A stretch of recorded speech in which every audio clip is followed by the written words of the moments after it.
ताजमहल सैकड़ों सालों पहले मुगल बादशाहों के टाइम में बनी दुनिया की वो खूबसूरत इमारत जो आज भी अपनी पूरी खूबसूरती और मजबूती के साथ भारत के शहर आगरा में बसी हुई है। ये खूबसूरत ऐतिहासिक इमारत न केवल भारत में बल्कि पूरी दुनिया में सिंबल ऑफ लव के तौर पर जानी जाती है। पूरी दुनिया को प्यार का संदेश देती ये खूबसूरत इमारत अपने साथ कई ऐसी बातें और फैक्ट्स लिए हुए है जिनसे ज्यादातर आम लोग अनजान रहते हैं। हालांकि इंडियन हिस्ट्री में ताजमहल को लेकर आप काफी बड़े बड़े आर्टिकल्स पढ़ सकते हैं, लेकिन कुछ ऐसे अनजान और मिस्टीरियस फैक्ट्स आज हम आपको बता रहे हैं जिनका जिक्र इतिहास की किताबों में भी नहीं है। तो हमारे इस वीडियो में आप लास्ट तक बने रहिए और जानिए ताजमहल से जुड़े कुछ मिस्टीरियस फैक्ट्स। ताजमहल एक कब्रगाह। दोस्तों, सबसे पहले तो आप जान लीजिए, जैसे कि ताजमहल इस इमारत का नाम तो है, लेकिन ये कोई महल या पैलेस नहीं है, बल्कि ये कब्र, मकबरा या टॉम है जिसे मुगल बादशाह शाहजहां ने अपनी रानी मुमताज महल के मर जाने के बाद बनवाया था और इसे महल नाम मुमताज महल के नाम पर ही दिया गया था। और यहाँ मुगल काल में कभी भी कोई भी राजसी रहन सहन नहीं हुआ था, लेकिन ब्रिटिश हुकूमत के टाइम में इस ताजमहल में मौजूद मेहमान खाने को हनीमून कॉटेज के तौर पर इस्तेमाल किया जाने लगा था। मकबरे के गुंबद में है एक छेद। दोस्तों, आप में से बहुत ही कम लोग जानते होंगे कि ताजमहल के मुख्य मकबरे के गुंबद में एक छेद मौजूद है जिसके बारे में कई तरह की कहानियां सुनी जाती हैं। उन सभी कहानियों में ही एक कहानी यह भी है कि शाहजहां ने कभी भी दूसरा ताजमहल तैयार ना हो सके, इस वजह से मजदूरों के हाथ काटने की घोषणा की थी। तब इसे बनाने वाले मजदूरों ने ही इस गुंबद में एक छेद छोड़ दिया था ताकि यह ताजमहल की कमजोरी बन जाए, और शायद इसी वजह से आज भी ताजमहल के मुख्य गुंबद में इस छेद की वजह से नमी पाई जाती है। हालांकि ताजमहल से जुड़े इतिहास में इस तरह की किसी घटना का जिक्र नहीं है और न ही ताजमहल के गुंबद में पाए जाने वाले इस छेद के होने की वजह के बारे में कोई भी जानकारी ऐतिहासिक दस्तावेजों में मौजूद है। यमुना नदी से जुड़ी है ताजमहल की मजबूती। दोस्तों, ये तो हमने अक्सर ही सुना है कि ताजमहल आगरा की यमुना नदी के किनारे बसा है, लेकिन इस खूबसूरत और बड़ी इमारत को नदी के किनारे बसाने की क्या खास वजह रही होगी, इस बारे में बहुत ही कम लोग आपको बता पाएंगे। असल में ताजमहल की नींव में खास तरह की लकड़ी को इस्तेमाल किया गया है जो पानी और नमी की वजह से सालों साल और मजबूत होती रहती है। इस ताजमहल की नींवों में आबनूस और मोहगनी की लकड़ियों के लट्ठे भरे गए हैं जो यमुना नदी के पानी से जरूरत के हिसाब से नमी लेते रहते हैं।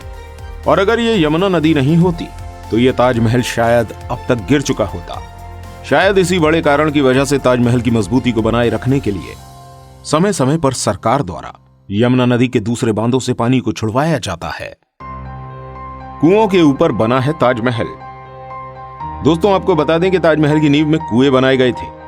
जी हां, इसकी नींव में पूरे 50 कुओं का निर्माण किया गया था जिसके ऊपर इस इमारत का पूरा वजन टिका हुआ है और इन कुओं को आबनूस और मोहगनी की लकड़ियों से भरा गया है।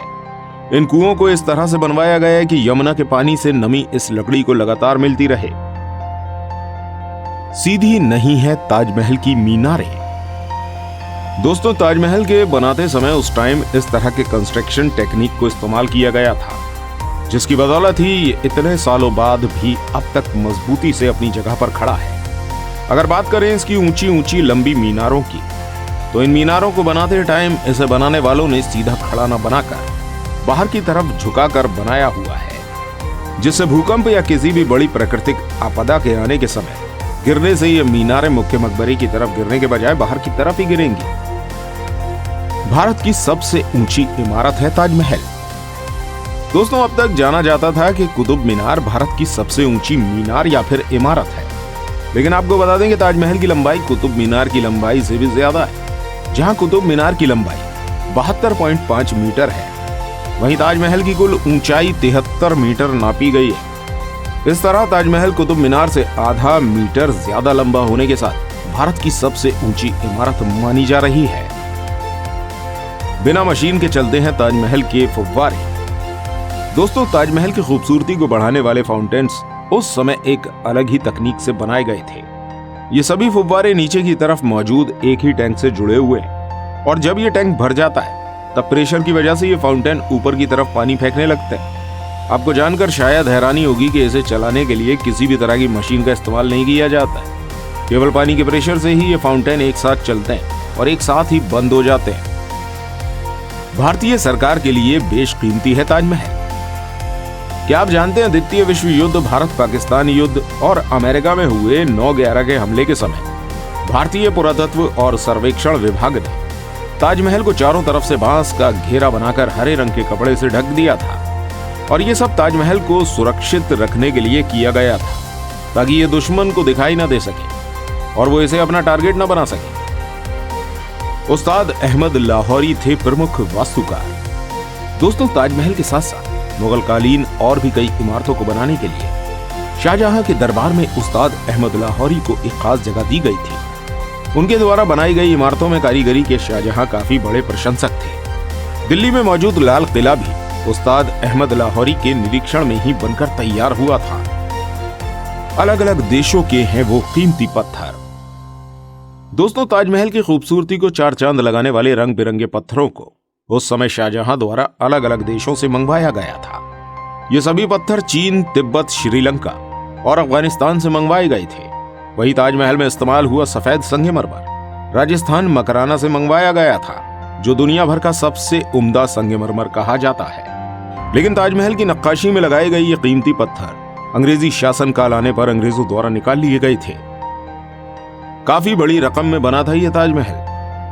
1632 से लेकर 1653 तक की अवधि काल में बनने वाले ताजमहल पर उस समय मुगल राजकोष से बहुत बड़ी रकम खर्च की गई थी। बताया जाता है कि ये रकम इतनी बड़ी थी कि उस समय मुगल राजकोष खाली हो गया था। उस टाइम के आंकड़े बताते हैं कि ताजमहल को बनवाने में उस समय 32 मिलियन रुपए खर्च किए गए थे और इन रुपयों को आज की कीमत के हिसाब से जोड़ने पर ये 107 लाख अमेरिकी डॉलर के बराबर बैठते हैं, जो एक बहुत बड़ा अमाउंट है। बनाया जा रहा था काला ताजमहल। दोस्तों, सफेद संगमरमर के ताजमहल के तैयार हो जाने के बाद शाहजहां का इरादा एक और ताजमहल बनाने का था, जिसे वो काले रंग का बनवाना चाहते थे। लेकिन शाहजहां के बेटे औरंगजेब द्वारा मुगल सल्तनत पर अपना अधिकार कर लेने के बाद शाहजहां को आगरा के लाल किले में नजरबंद कर दिया गया था, जिस वजह से उनका यह ख्वाब अधूरा ही रह गया था। ताजमहल की पहली सेल्फी। दोस्तों, आजकल तो सेल्फीज का एक ट्रेंड सा चल रहा है। कहीं भी किसी भी लोकेशन या फिर ओकेजन पर आपको सेल्फी लेते लोग नजर आ जाएंगे।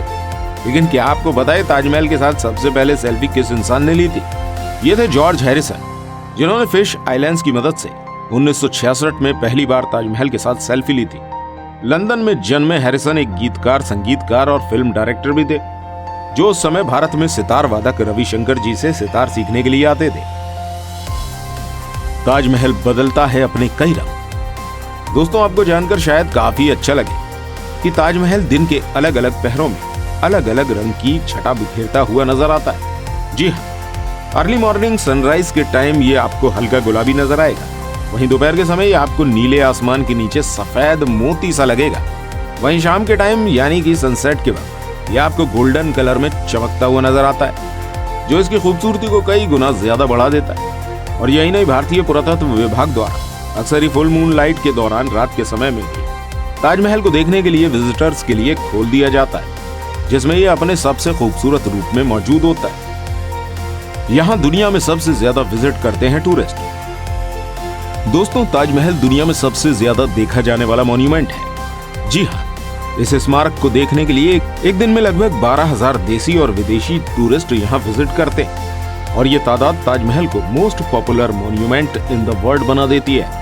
तो दोस्तों, ये थे ताजमहल से जुड़े कुछ खास अननोन फैक्ट्स, जिन्हें जानकर यकीनन आपको अच्छा लगा होगा।